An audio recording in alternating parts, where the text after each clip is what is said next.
Bang, mau nanya nih bang. Oh, nanya apa nih? Nah, eh, kok banyak yang gagal di bisnis MLM?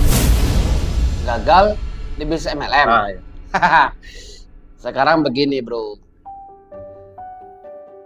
pas datang ke rumahin tadi, di depan tadi ada nggak yang jualan nasi uduk, jualan warung-warung, toko-toko, banyak nggak? Konter ya? Konter banyak. Ada nggak yang tutup? Lebih banyak bang. Banyak yang tutup atau banyak yang berhasil? Malahan banyak yang tutup. Nah, jadi jangankan MLM, bisnis konvensional pun itu lebih banyak lagi yang tutup. Dealer Suzuki aja di sini. Tutup, Ya. dealer aja tutup, Ya. betul nggak? Hmm. Artinya, Pindah mungkin. Ya. artinya nggak ngomset kan? Hmm. Berarti namanya bisnis itu apapun bisnisnya, ya pasti ada gagal, pasti juga ada sukses. Jangankan bisnis MLM. Bisnis MLM itu sama seperti bisnis lainnya. Membangun jaringan, membangun kepemimpinan, membangun omset. Jadi kalau mereka gagal, gagalnya ada beberapa faktor. Dijalanin betul nggak bisnisnya? Profesional nggak dia jalankan bisnisnya? Ya kan? Terus bisnisnya itu betul-betul dikembangkan secara online dan offline nggak? Karena zaman ini zaman online, nggak bisa hanya mengandalkan offline. Era digital. Alah dikit. Jadi kalau kita seandainya cuma mengandalkan offline, ya kita terintimidasi dengan adanya banyak sekali bisnis online. Jadi kalau bicara kenapa bisnis ini bisa gagal, banyak orang MLM gagal, jangankan ini. Kalau kita data, konter-konter, ya, dealer, showroom, itu banyak yang tutup. Modal mereka jauh lebih besar dibandingkan MLM. Buka showroom bisa nggak 2,5 juta? Mana cukup? Nah, buka konter cukup nggak 2,5? Nggak cukup. Nggak cukup. Etalase aja berapa? Itu dia. Artinya apa? Mereka ketika bangkrut nggak keluar-keluar kemana-mana. Cuman kalau orang MLM gabung 500.000, gabung 1 juta. Kalau di PT BES gabung 2,5 juta. Kalau gagal keluar-keluar. Padahal pertemuan nggak ikut. Diundang nggak datang. Padahal dia mau sukses, tapi dia yang dimotivasi. Harusnya kan dia nggak harus dimotivasi. Dia yang memotivasi tim-timnya. Kok malah dia yang hilang? Betul nggak? Nah, mungkin tidak menggunakan produknya, mungkin tidak mau belajar, tidak konsultasi. Banyak hal yang membuat orang gagal. Jadi, bisnis multi level marketing itu sebenarnya lebih real lagi. Karena kita belanjanya 2,5 juta, jualnya 2,5 juta. Kita sering lihat di konvensional, orang modalnya 1 juta ini, padahal dia modalnya 500. Udah bohong, betul nggak? Betul. Kalau kita sudah syariah dari awal, harganya tertulis di situ. Contoh nih, kita makan di KFC, KFC punya siapa? Punya orang Yahudi kan? Ya. Kita nih, orang Muslim tahu dengan artinya haram, riba, dan sebagainya, betul nggak? Maaf nih, bukan kita apa? Kita masuk ke rumah makan Ampera. Kita makan, begitu kita makan, udah selesai makan dipakai kalkulator. Tiba-tiba makannya 70.000 2 orang. Makan apa tuh 70.000? Makan telur sama sambal 70.000 berdua. Mana yang syariah dibandingkan dengan KFC yang ada tulisannya langsung bahwa harga ayamnya 15.000 atau 30.000 sama air dan sebagainya sama Coca-Cola. Artinya apa? Mereka lebih halal dibandingkan rumah makan enak, mereka tertulis angkanya. Kalau kita nggak tertulis kok tiba-tiba 70.000, dapat dari mana nih 70.000-nya? Betul nggak? Nah, jadi kalau kita kaji-kaji lagi, sebenarnya PT BES ini atau perusahaan multi level marketing adalah perusahaan yang lebih syariah.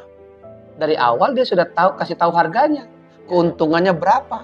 Kalau kita beli, apa saja yang didapatkan reward-rewardnya, dikasih hak-haknya dikasih tahu. Coba perusahaan lain, ya kan, atau bisnis konvensional, kalau dapat fee apakah nggak makan sendiri tuh? Ya. Itu dia makanya. Semangat aja jalankan bisnis MLM. Orang mau ngapain, ngomong apa terserah. Karena bisnis ini bisnis yang penuh dengan motivasi. Makanya ketika orang tidak sanggup dengan motivasi, dia menjelek-jelekkan motivasi tersebut. Mereka bilang jual impian lah, ya, Betul. Jual sistem lah, Betul, jual betul, apa, bodoh amat. Ya. Pernah buka usaha nggak? Pernah. Usaha apa? Kecil-kecilan lah. Warung. Ya, warung. Nah, jadi pertanyaannya pas sebelum buka warung punya impian nggak? Kalau seandainya sehari bisa 100.000 aja bersihnya, sebulan 3 juta. Itu kan impiannya Ya, betul. kurang lebih gitu kan? Itu apa nggak menghayal? Padahal belum buka. Ya, Tapi karena memang semua bisnis itu butuh impian. impian. Jadi kalau kita jual impian betul karena modal kita kecil tapi bisa punya miliaran. Nah, yang kerja di bawah, tapi yang untung di atas. Yang kerja di bawah, yang dapat untung yang di atas. Ya, ini pekerjaannya di atas. Pertanyaan menarik. Kepala dinas sama staf, mana yang lebih kerjanya keras? Staf. Ya, Staf. Yang ngetik-ngetik, yang lembur-lembur sampai malam, siapa yang kerja keras? Ya, staf. Staf. Tapi kok kenapa ya kepala dinas lebih besar penghasilannya dibandingkan staf? Berarti haram dong kepala dinas makan uang kerja kerasnya staf. Oh, iya. Nah terus, tahu toko-toko besar, toko-toko kelontong, toko-toko sembako yang ngangkat beras, yang ngangkat gula karungan itu bos atau karyawan?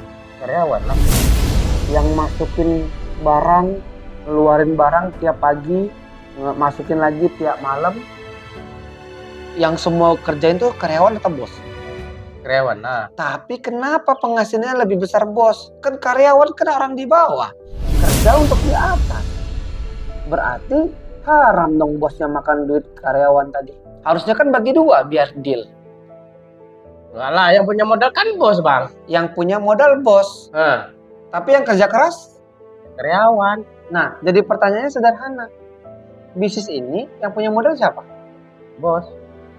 Emang dimodalin? Di bisnis ini kan enggak. Modal masing-masing kan?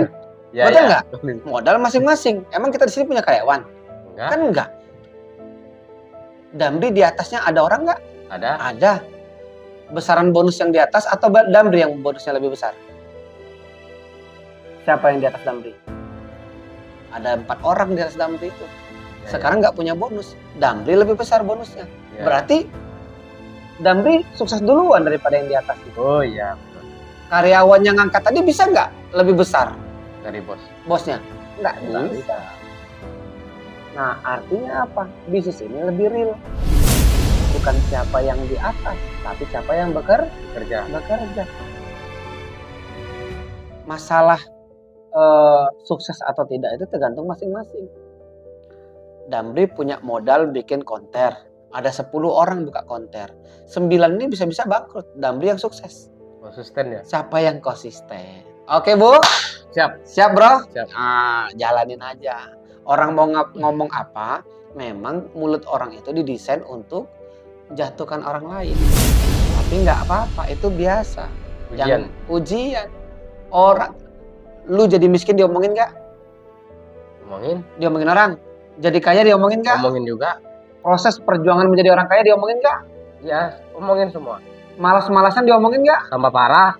Jadi pertanyaannya, sampai kapan kita mau sukses kalau mau dengerin kata orang? Kerjakan aja, karena kita susah, orang nggak mau kasih makan kita kaya pun kita untuk bahagiakan anak istri kita. Oke?